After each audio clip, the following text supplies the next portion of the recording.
So, hi everybody. I think what I want about today. Maybe we'll conclude. Maybe it might go on more than 1 week.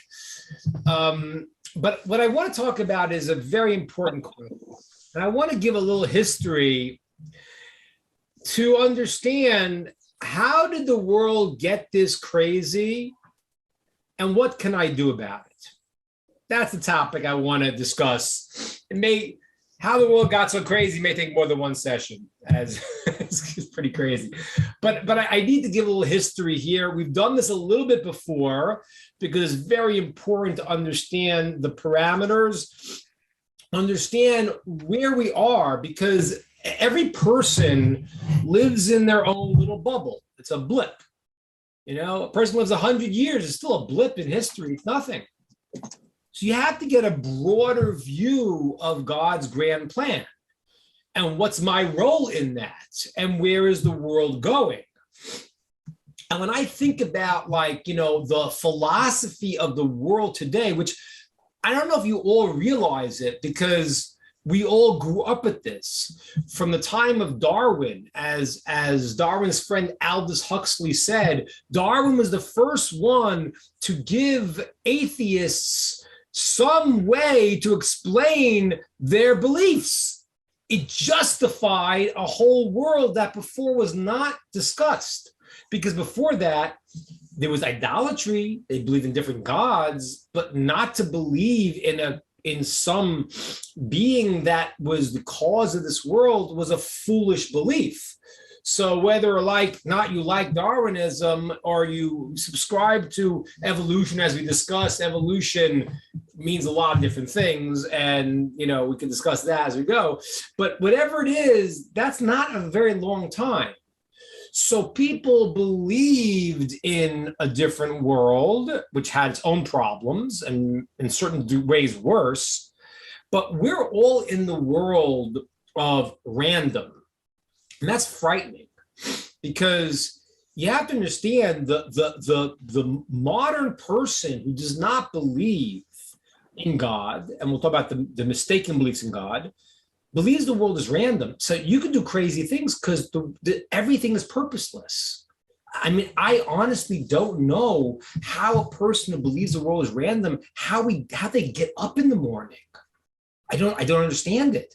And therefore, unfortunately, these terrible tragedies of people that are crazy walking in, shooting people, like for a normal, sane human being, you can't imagine that.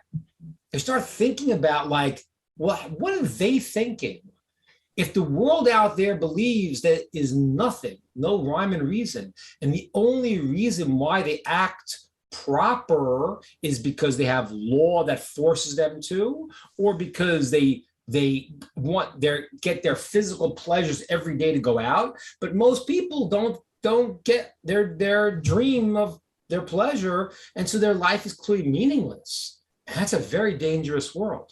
So I want to go back in history from the beginning, the process of the crazinesses that happened before and to the craziness of today, and ask ourselves, what could we do about this? How do we have to understand way the world improperly sees the world, and what's the proper way? Okay, that's what I want to do. All right, so let's start. Back to this, I shared with you once before. We're going back to the beginning of creation. Okay, God created the world although there were many pairs of animals, right? There were male, females of all the different breeds to procreate. But intentionally, God created the world from one couple to understand the importance of a human being, that the entire world comes out from one unit, one couple. That means every individual is considered to be a world unto themselves. And that's the famous teaching that if you kill someone, you destroy an entire world. If you save a person, you save an entire world. Okay, that's just to understand, because we're going to talk about people's insanities. That idea, that Jewish idea, which again, when I say Jewish, I mean true ideas from the source, that is maybe in the world today, that's like acceptable. We can kind of certain maybe way people can, you have to understand how radical that is in the ancient world. Okay. Like, in America, we talk about the Greeks, the great Greeks, the Greeks. Wow. They were the founders of the philosophy. If you lived in Athens and a child was born with any kind of deformity, what'd they do? They killed the child. That's what they did. That was advanced Athenian belief. We're not going to keep these burden on society. They don't match up to the beauty of what the physical form that we Greeks determine. So for the Jewish world to say that every person is an entire world, people today have made problems with it, but there's a receptacle to realize, something true, something great in a human being. That's why when you have, let's say, and I'm going to go off a little bit here because the world is so crazy. I just have to really share with you. So you have, let's say, PETA, and like, yes, in the Noahide commandments is a commandment not to eat animals before they are properly killed, and then you could eat them because it's cruelty, which means in the Noahide code, in the most basic fundamental reality, you have to be loving to everything, to animals. You cannot be cruel to anything. But when a person has a belief that people and animals are equal, that's a dangerous reality. Okay, we'll explain it more. We'll explain it in a bit. We'll explain how it should be. But I want to start back at the beginning. So we have Adam and Eve are created. There are many, many other creations, other creatures, a tremendous plethora of creations, but they're all multiples. Adam and Eve are created, and they are the beginning of humanity as we know it. As I said before, we're not talking about whether there is a Neanderthal man or not. I'm talking about the first human beings created with a soul. Now, so now you have Adam and Eve, and people misunderstand it. I mean, they think they're frolicking in the garden, and they're like, people who read Genesis do not understand it at all. Genesis is forbidden from teaching it in certain ways because it all is talking about a very much different spiritual reality than the reality of today. And so it's very complicated to speak and teach about, and that's why there are many rules on how you teach the story, teach the inner meanings of what the story of Genesis is. But the common belief that Adam and Eve are like two kids frolicking around, don't know anything, that's completely false. That's not true. That's completely not reality. Adam and Eve were prophets. That was God's handiwork. Okay, we can't fathom. Adam and Eve contained in them all of the souls. You all were contained in the essence of Adam and Eve. Okay, they contained all of humanity of what was going to happen. So how do you go? Okay, so I'm not talking about the sin of Adam and Eve now. That's not my purpose of my topic, but what happens is that how do you go now from that, even though they fell and they did fall and reality did change, we moved in from this supernal type of reality to our present day reality. That did happen. But they were still tremendously righteous people and prophets. How do we come now to where the world starts going off? So I shared this with you once before, and it's frightening because only 3 generations in from Adam. Adam, he has a son named Seth in English, and then by one of Sheth's children, Enosh, by that 3rd generation, there begins the concept of idolatry in the world. So already from early on, the world's going off. So what is idolatry? I want to explain this a little bit. And I want to, first in today's session, give you some of the reasons why the world went nuts and goes nuts. Idolatry is one of the 7 Noahide laws. Obviously, it is one of the laws a Jew has to give his life for. If he's told to serve an idol or to die, then he gives his life for. And Maimonides explains that the early idolaters were not stupid. He says the early idolaters, the reason why they did idolatry is because they had a messed up idea in their head. What was the idea? They said like this: if the king would come, you would honor the king. If the king sent his officers, you would honor the officers. The sun and the moon and everything in the world is doing the bidding of God. And therefore, there is a place to recognize that. And that's not such a crazy idea. It is in the sense that where it goes off. But the idea of a person being thankful for the things he has, the physical things that he has. You know, the story when Saul was chasing David and David cut the ends of his clothes. And the sages said, no, that wasn't the right thing to do. He was trying to show Saul, I could have killed you, and you think I'm... The whole story there, those who know. But the relating of clothes, you have to say, wow, these are things that God gave me of value. And ladies and gentlemen, it's so crucial because like people who don't realize this don't relate to the world in a proper way.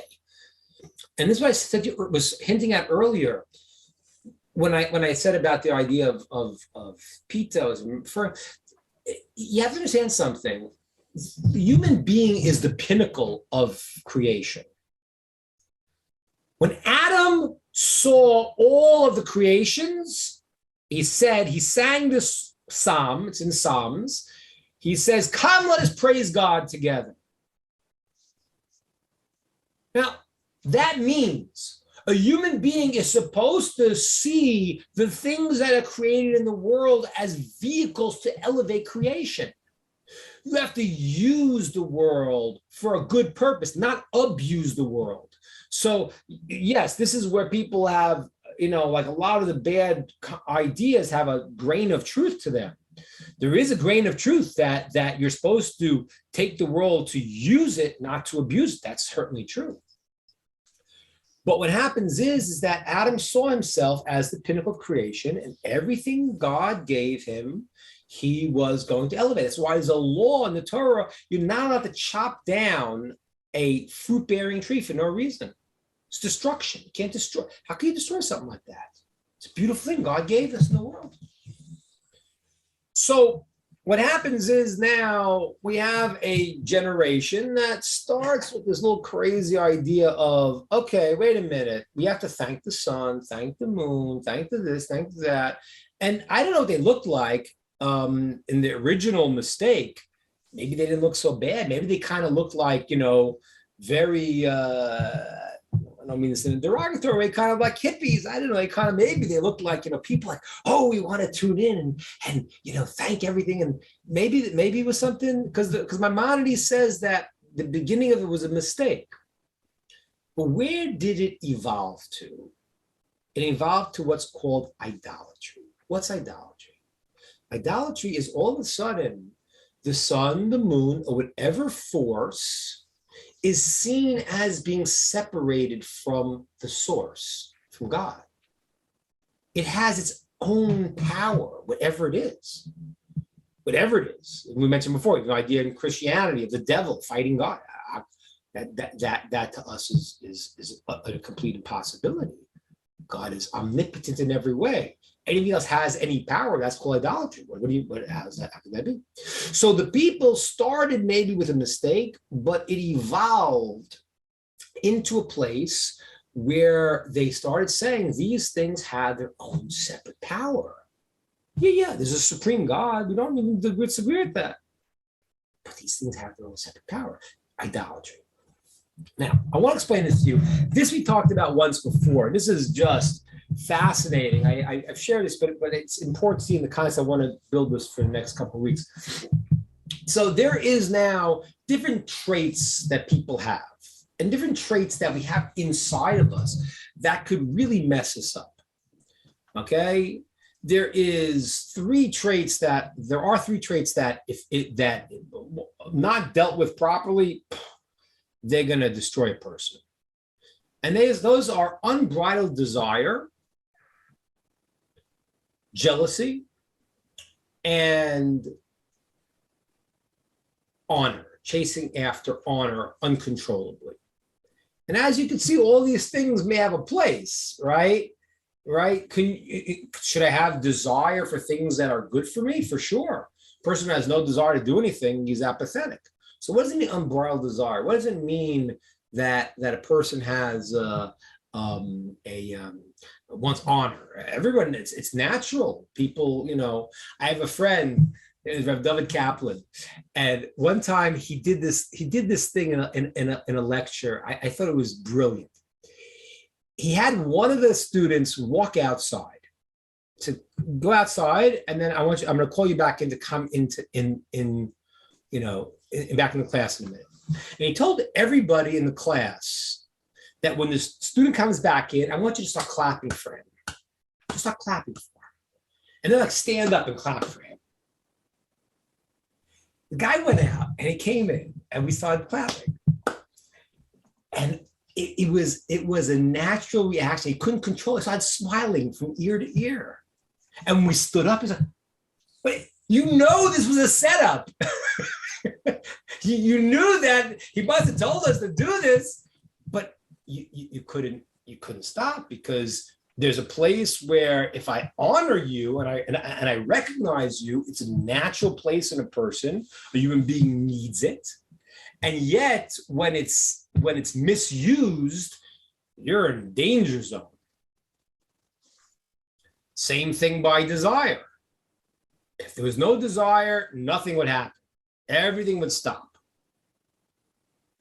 There was no desire. Yeah, what the heck? What I care? So he did say that. No, who would go to job? Who would go to work?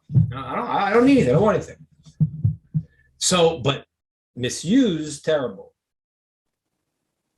Jealousy also is a way to have positive jealousy. If you see someone who's doing good things and you want to be like them, that would be very good. So these three things, and I think I shared this with you one time, are lined up with the three possible relationships we have. A person to themselves, a person to other people or things in the world, and a person to God. Right? That's a relationship I have. Can I control myself, or do I eat like like an animal? Because I like the pleasure, I can't stop. It means I have no control over myself. How do I relate to other people? Okay, do I relate to them the proper way, improper way? How to relate to God? These are the three relationships, and these are the three areas that things go awry, because there's a place in a person. This is very key here, because as you guys know, many of you grew up in Christian societies.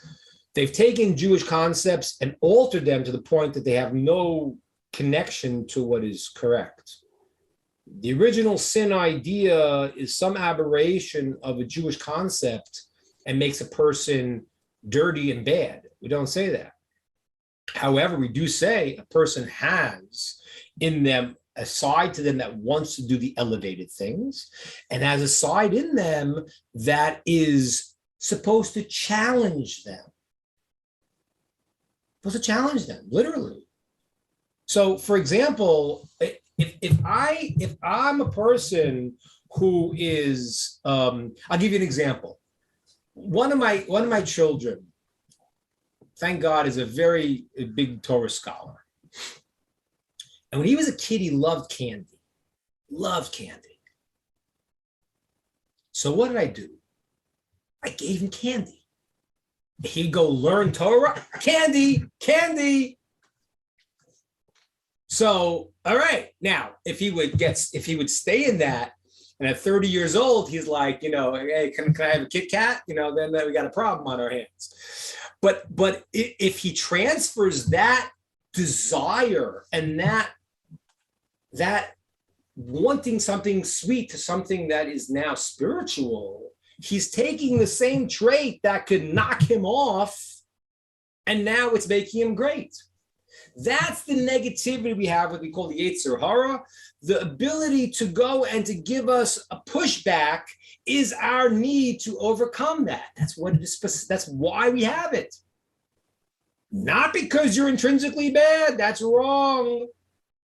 It's because the higher part of yourself needs to be brought out by overcoming in your effort the challenges you have. So every person has a place of jealousy. Every person has a place of honor. Every person has a place of desire. How do you deal with those is going to determine if you become a great person or a terrible person. That's really what's going to happen. Now, let me explain today. I want to explain to you about this generation of idolatry. Because idolatry sounds so weird. We don't really understand this. And the reason we don't understand is because the desire for idolatry, it says the sages prayed, it was removed from the world. There is no real desire for idolatry. It doesn't exist. That's why we don't relate to it. Talk about idolatry, you can like, who wants to go to? But in one time in history, when mankind was, chasing after idolatry, there was a powerful desire for it. I'm going to explain to you what it was. Now, I ask you a question. Let's say a person has some kind of, superstition, but has some kind of power he thinks he's going to manipulate, some spiritual force he's going to manipulate, and he's going to get what he wants. Now, why would this person do that? Let's say he's not an idiot. Let's say he's some kind of black magic guy. Why would he go and try to manipulate a force to get it instead of communicating with God and getting from the source? Why would he want to do that? It's weird. I mean, we don't believe, obviously it's idolatry for us to believe the power can give him anything that the power can give him anything other than what God wants to give him anyway. That's idolatry. But however, I'm asking a different question. I'm saying, wait a minute, why does he even want to do that? You know what the answer is? Because when you talk to God, you can't fool God. You can't manipulate God. The belief of these idolaters were, I'm going to do something. I'll make an incantation. I'll do something. And they weren't just idiots. They were people who had certain spiritual powers and black magic things they knew how to do. But if I manipulate this force in the world and I can get what I want to get, do you know what I've done? I've become God myself. I don't need to come on to ask God. Right? Because I could do something and get what I want without God. And you all know the story of the Tower of Babel. That was the idea. Tower of Babel, he built a giant tower and said, God, you stay there and leave us alone. We want to manipulate our world to get what we want. So what happens is the person has a problem with honor. Instead of honoring God and realizing I am an extension and everything I have is because what God gave to me, instead of taking that approach versus I want to be God myself, which is what the snake said to Adam. The serpent said to Adam, he says, you eat the tree, you'll be Visam Kilokim, you'll be like God. So that is a power in the person. Everybody wants honor. It's natural. I told you, my friend, when we clapped for that guy, he was smiling ear to ear. Everyone needs to be recognized. But there's a place where that honor, when I don't connect it to where it really belongs, like I kind of don't, like haughty, I mentioned a few weeks ago, haughtiness is a funny thing. I don't understand people that are haughty who are beautiful or smart. That one I don't get at all. Like, I don't get it. Like, you didn't make yourself beautiful. You didn't do anything. You were born that way. That should be just a big thank you. Like, why would you think you're above everybody? It's weird, but that's the way people are. But, haughtiness is the place where it's like you're not realizing that what you have is coming from the source. You want to be that power. And ladies and gentlemen, I want to share this with you. You have to understand this. This is a place in all of us like that. That's the negativity that you have to get rid of. And we can. And we can. But that's a real negativity where a person in a certain place wants to take credit for themselves to the exclusion of their source that gave it to them. And that really is the root of idolatry. So the world from Adam starts going off the rails pretty early. It's like, like a lot of people want to be self-employed. And I understand that. I definitely do, and I understand that. And it's a real power. It's a real emotion in a person. And in a certain way, it's a good emotion that I want to build, I want to do, I want to be me. But it has a very, very dangerous part that leads the world in a crazy direction.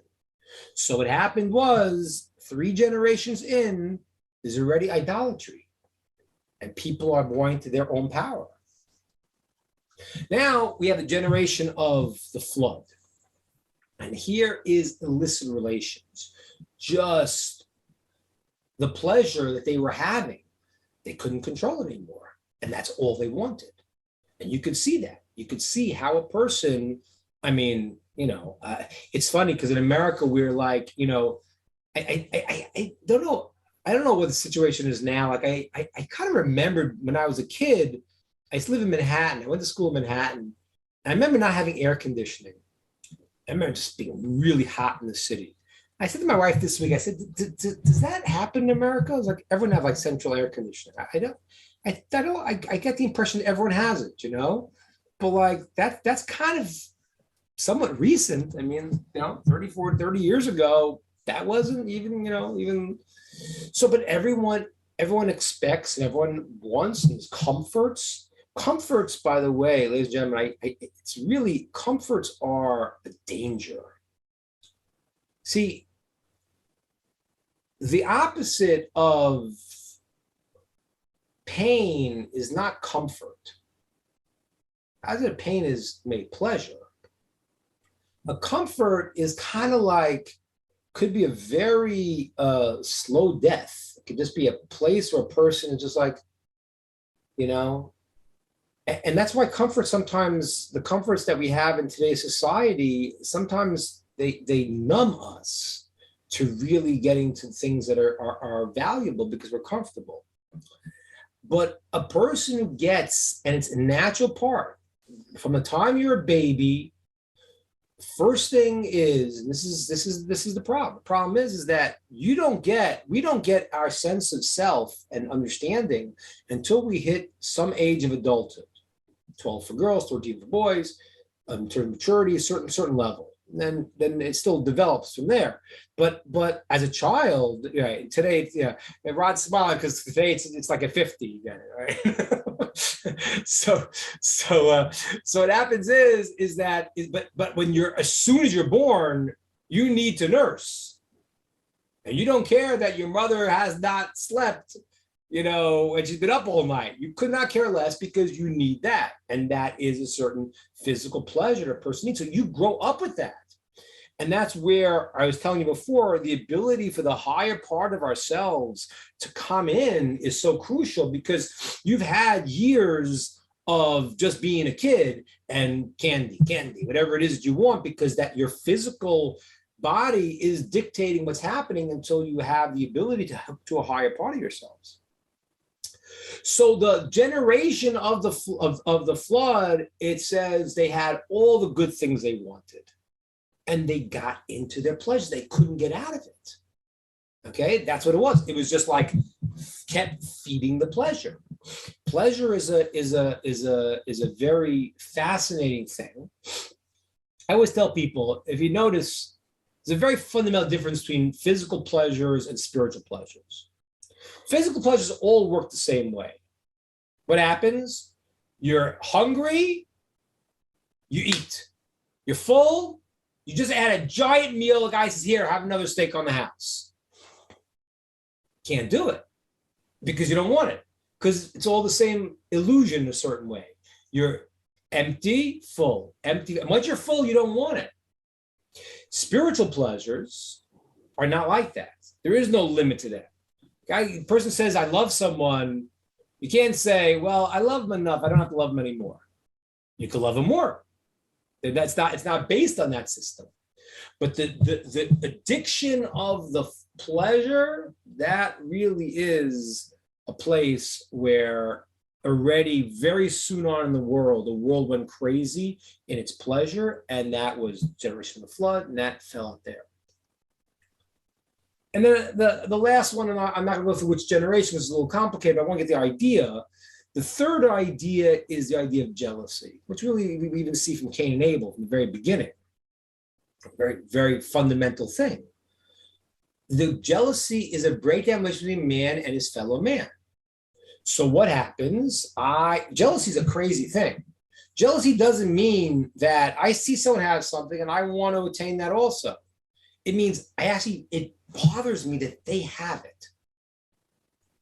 You know, I see Ronald's motorcycle, I'm like, wow. If I say, I want a motorcycle like that, that's not jealousy. But if I would say, which I'm not Ronald, I'm not begrudging you the motorcycle. If I said, why does he have a motorcycle? I don't want that's jealousy. That's a crazy thing. That means already I cannot relate to people. There's no room for me and them in the same world because I need to be the center. I don't see a unity of people. That's Cain and Abel. It's also one of the generations later. So the very beginning of time, the world was already messed up from early on. And this is what I shared one time. And next week, we're going to talk about Christianity. We'll talk about Islam and the evolution of the world further. But from the beginning of time, from Adam's beginning of time, where the world should have been the right path, the negative impulses that people had to control, their unbridled desire, their jealousy, or their wanting of honor from themselves and not for the source, all of that made the world go bonkers. And people were barbarians. And this is very hard to imagine because, and I'm going to get to this, not today, God, I'm going to get this hopefully in the next week or two. The world today is in one way much more civilized, but there's parts of the world that are even more nutty than they were then. The thinking has gone totally kablooey. It's crazy. But the world, in the early stages of the world, people became barbarians. As you see in the Torah, they were sacrificing their own children. It was nutty stuff. You go look at the Incas, ruins. You'll see what was happening. They killed human sacrifice, and that's where Abraham comes in.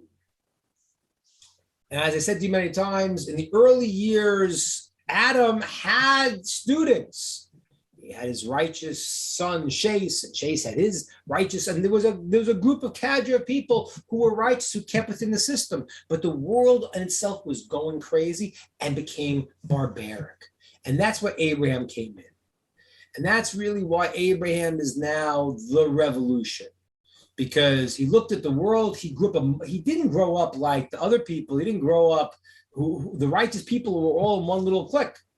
Abraham's father was an idol merchant. He was the advisor for the king. He was the top idol maker. He subscribed to this whole world view of power, control, and we'll control it ourselves. And Abraham looked in the world and said, this is not it. And he said, there's a God, there's a source. And once he hit that, everything opened up. There's a source. And God is creating us for a purpose of good. And that's how he made his revolution. He said, come into my house. He opened his tent on all four sides. Come into the house, and I want to give you. People said, you're going to give us? Why are you going to give us? People want to steal from us, right? Because the world was full of theft. No, God gave me, and I'm emulating God. I'm going to give to you. And people were flipped out. They said, wow, thank you. And they said, don't thank me. Thank the source who gave it to all of us. So this revolution came into the world where all of a sudden it was the opposite of before. It's not about my honor and this guy's idolatry. There's one source who's giving. And he's giving everything, his kindness. I don't have to be jealous of this guy. And I don't have to grab everything for myself. I can give to other people. And since God is giving in this way of goodness, so the world's not about grabbing your own pleasure, it's about something much higher. These were the elements of the world when the world became a barbaric place. And Abraham came into the world to start bringing the cure. That was the cure. And he fought the whole world. Now, ladies and gentlemen, before I open it to questions, that's going to be our job. We got to figure out here the continuing the legacy, which I'm going to see the legacy of Abraham. And next time I'm going to get into the other mistakes that came out in the children from the point of Abraham. But the first half of the world is the first 2,000 years. Abraham is born in the year 1948 to the creation to the creation of Adam. So the first 2,000 years of the world, of civilization as we know it, from the time of Adam, it was people became barbarians, worshiping idols all over the place. Comes along this guy Abraham, and he has a whole different view of the world, and he starts a revolution. And that's why all the story they try to kill him, because he really is preaching something that the leaders and the kings and the power people don't want. They don't want a world that they're not in control, that God's in control. They don't want a world of goodness where God is giving to everybody. And they don't want a world where there's a higher purpose and not just grabbing my stake. That was the revolution. That was Abram coming into the world. It was set up that way. His soul had to come into the world at that time to give birth to the Jewish people, to give the revelation of the Torah, to bring the world out of the doldrums and the negativity. And as I said to you before, it's definitely the most successful revolution ever.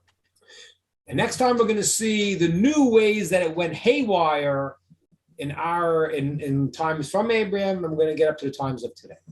That's my thought for the day. It's a lot of information. I'm going to open it up to questions and ideas.